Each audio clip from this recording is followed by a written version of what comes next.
So I think for millennials, and maybe Gen Z doesn't get that, I could say for myself, I still got the work ethic of working physically, but also working mentally.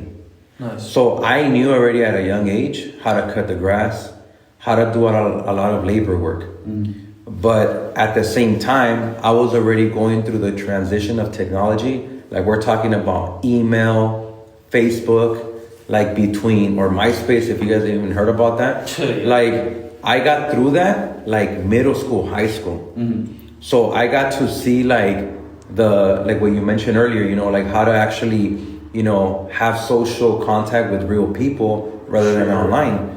But one of the things I will say that the reason, and I know we're like for us here, we're in insurance, I will say that the biggest reason why people worry about money is because you always hear like back in the day, everything was cheaper, and probably it was, but what's been happening lately, the inflation, the cost of living has gone up even higher at a faster rate, but our income doesn't reach to the capacity of inflation. So for me, I can say like one of the biggest things that I always worry about is finance, because if I see that I'm paying off something and then something out of nowhere comes, now I have to worry about that part. So I'll give you an example.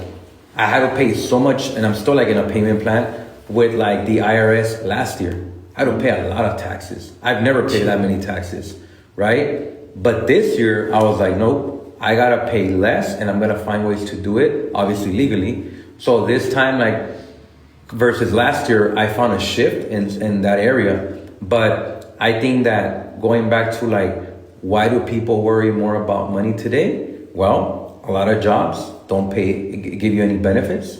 They don't give you any time off. They want to hit you with part-time. So now they redefine what part-time is. Now part-time is not 40 hours. You can literally work between 32 to 36 hours, and that's part-time with no benefits, right? So I think that's one of the factors. And back in the day, if you go back like in pensions, those pensions that existed back then, they don't exist today. No. So that the philosophy that Henry Ford had was, you work for me for 30 to 40 years, and I'll sustain your lifestyle for the rest of your life. But what did they find out? People were living longer. People were like kind of getting more benefits until they realized, hey, you know what? We're giving you too much now. So let's cut the pension, and let's offer you less